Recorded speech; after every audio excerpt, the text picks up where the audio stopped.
My name is Kathy Snellgrove, and I work with a company in Brandon called Sear, and I have had the privilege over the last couple of months to have the opportunity to work with the town and with all of you in terms of putting together a strategic plan. So first of all, I'd like to just thank you all, Mayor and Council, for having me come speak tonight.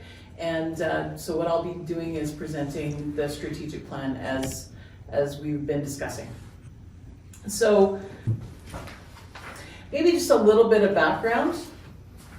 Back in around the September timeframe, it was when we were first engaged to come and start looking at developing a community strategic plan.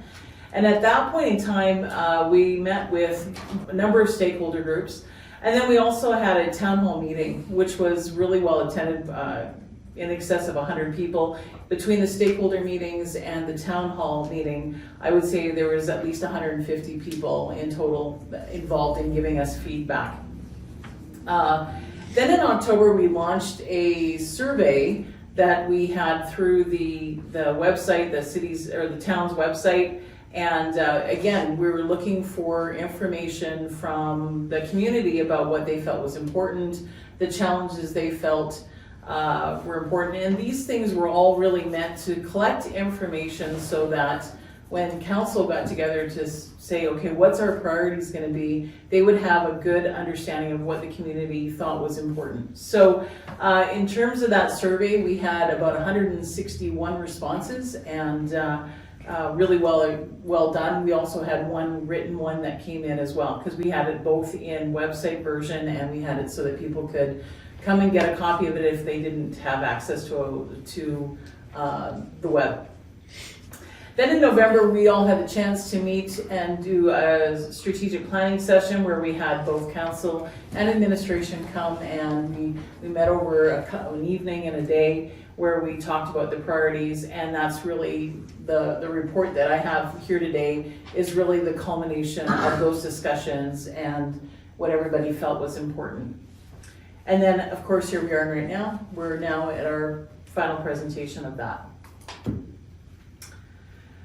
So what did we really hear from community? There was a couple of things that in the feedback that we received going into the planning session, the real important topics that we heard over and over again was about the need for infrastructure revitalization. We talked about the deficit and the need for planning around that.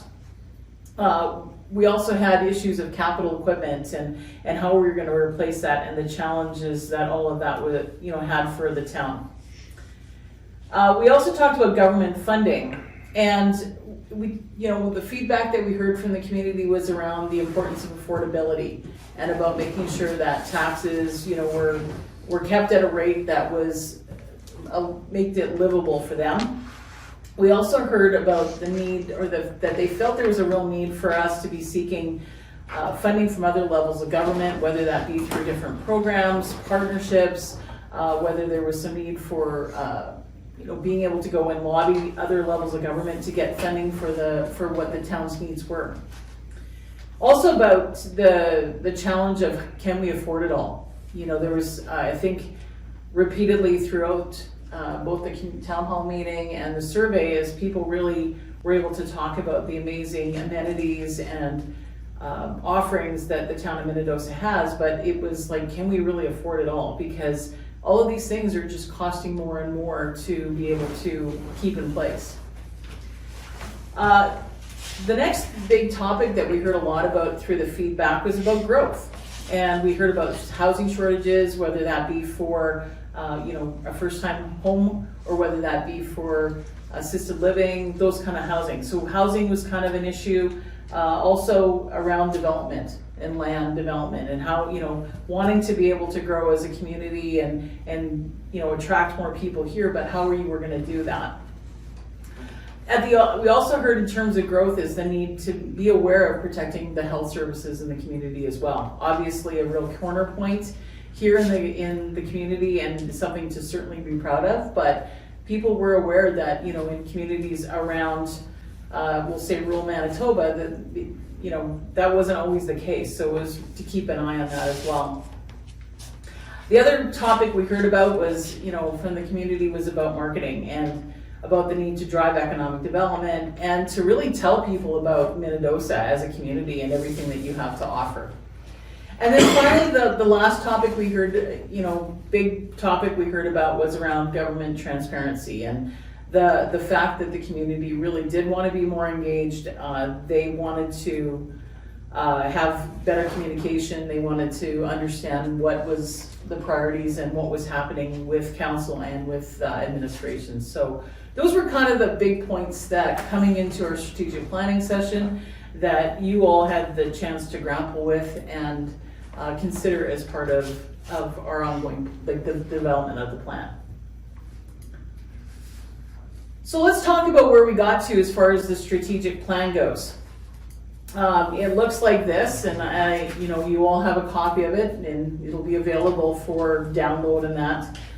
But as far as the plan goes, what we said, the vision, or what we disseminated from our discussion, is the vision for the town of Minnedosa is known throughout the region and beyond for their picturesque scenery, their abundance of indoor and outdoor recreation, and the community feel that comes with valley life. Visit us once and we'll keep you coming back. So that was really the vision that I think best described what it was we were trying to get for the town of Minnedosa. And the mission, of course, is the town of Minnedosa's mission is to deliver effective municipal services to ensure the safety and security of the community while building to enhance the quality of life for our residents. And so that's really what you're about. When we looked at the priorities, the council's priorities coming out of our weekend session was to improve municipal governance and communication with the ratepayer, to market the community to generate economic impact, to implement an asset management program to prioritize infrastructure investment, to build a robust financial plan identifying both short and long-term capital requirements, to address the need to preserve our lakes and river while minimizing the impact of flooding, expand housing opportunities to grow the community, and bring together the community groups to partner and collaborate on key initiatives. One of the things I want to say that, I think for any council and especially for you is, as we gathered information and as you identified things, there were a ton of stuff that a council could do. There's no lack of work out there. There's no lack of priorities. But, over the next 3-4 years, you can't do everything. There's not the money as much as we'd all love there to be. There isn't the money, there isn't the time, and there isn't the resources to do absolutely everything. So the challenge of any strategic plan is really for the group to take and say, okay, of all of the things we could do, where's our priorities? And this is really what you developed or you identified as being the big priorities as far as taking care of this community and moving them forward. So now what we'll do is we'll just kind of discuss a highlight of what was under each one of these to give an idea of what we're talking about. So under the first one of improved municipal governance and communication with ratepayers. One of the things that some of the strategies we talked about is the bylaws and policies. They need to make sure that they're aligned with their strategic direction.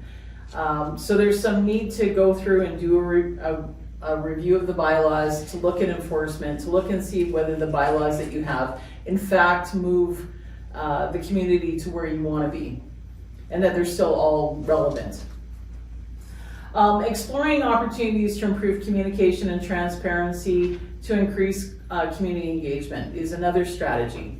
And this is one where you talked about the fact that you want to be able to have a better two-way communication with the community, with the ratepayers, and to figure out how best to make sure that the information they had was getting to where it needed to go. Some of the tactics we talked about is, in fact, this presentation is making sure that it was going to be available to the community as a means to, they were involved right from the beginning in terms of town halls and surveys, and we want to make sure that we continue to close that loop.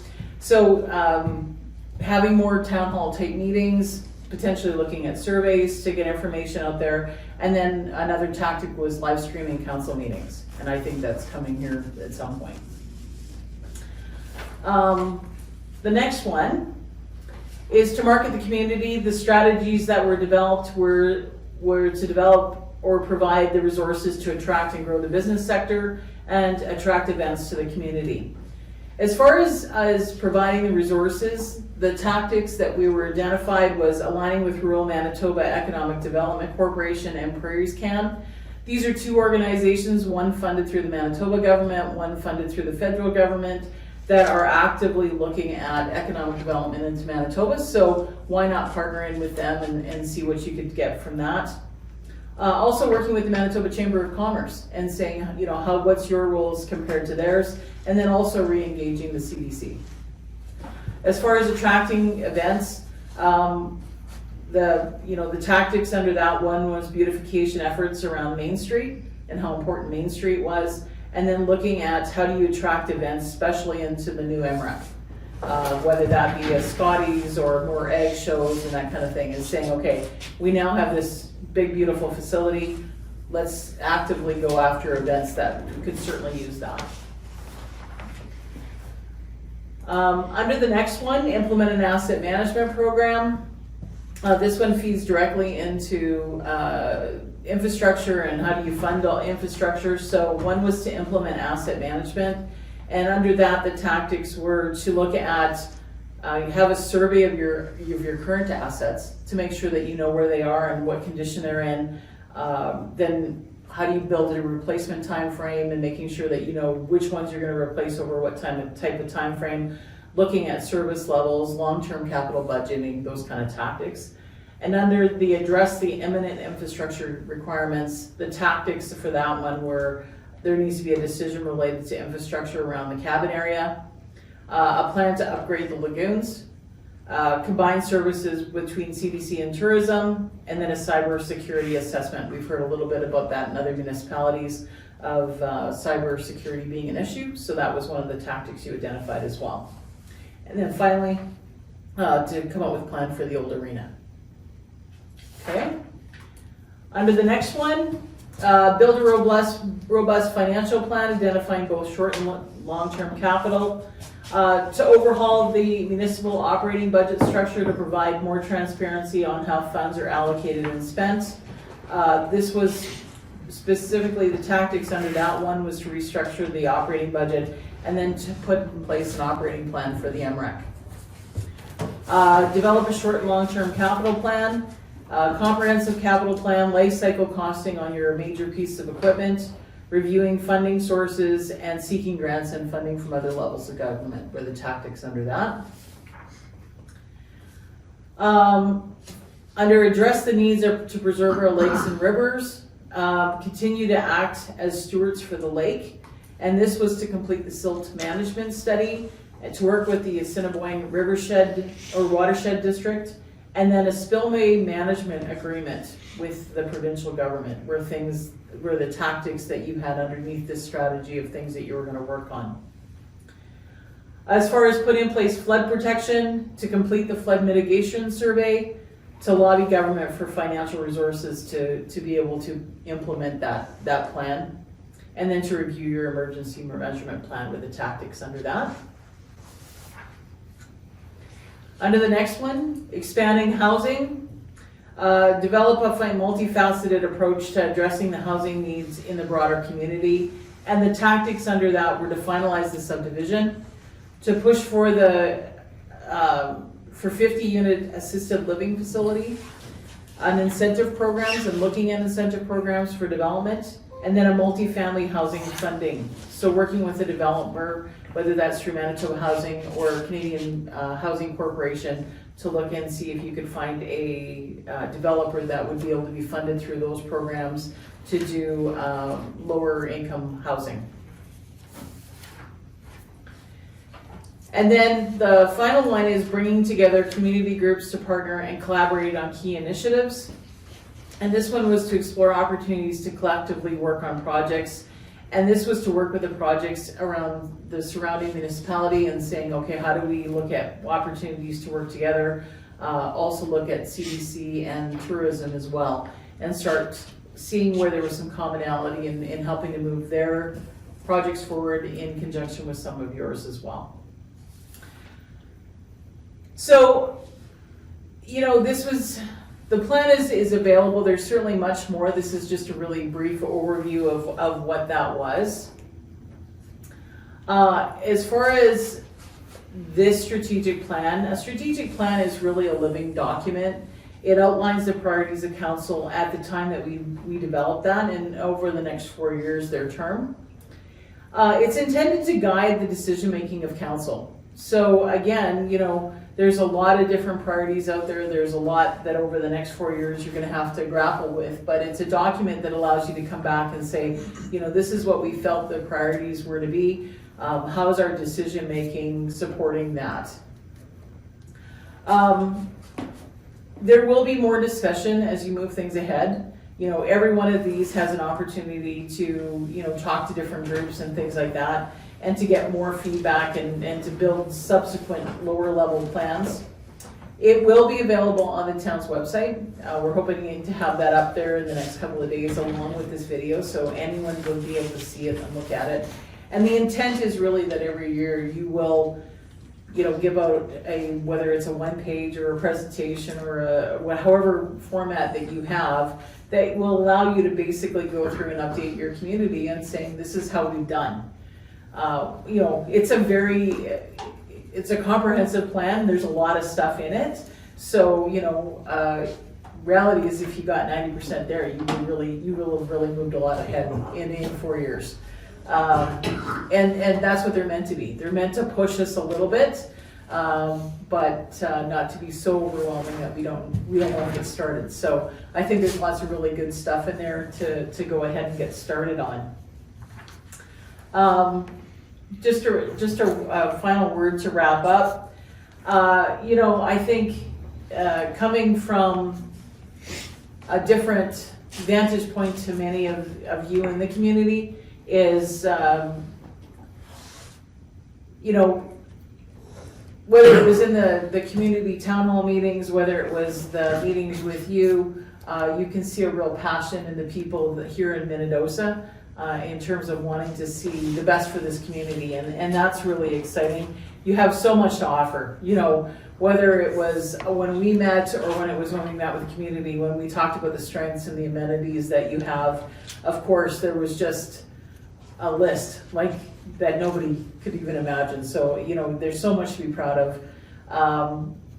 As far as a council, you all worked really diligently and were very attentive to building this building the plan. And you can see the passion in all of you and administration in terms of doing what's best for this community. So one of the things that we did was we actually coined this one as creating more than a ripple. And that's really the intention is for Minnedosa to actually get your stamp out there and to create more than just a ripple. So with that, I will open up to any questions that you might have before I say, thank you. So as Kathy said, the intent is to get this posted on the town website as soon as we can, once we have the video. And as we previously talked, towards the end of January, we're going to have a community town hall where council will now present to the community. And that's going to be a joint venture with the chamber, where the chamber is going to moderate a Q&A and questions to council, which they would have done pre-election.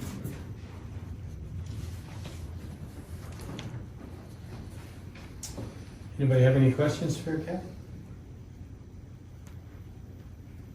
Not so much a question for me, but thank you for the work you did there and helping us through that, because you're right, we have a pretty amazing community, so we want to make sure we're going down the right road too. So it was a very good exercise. Good, thank you.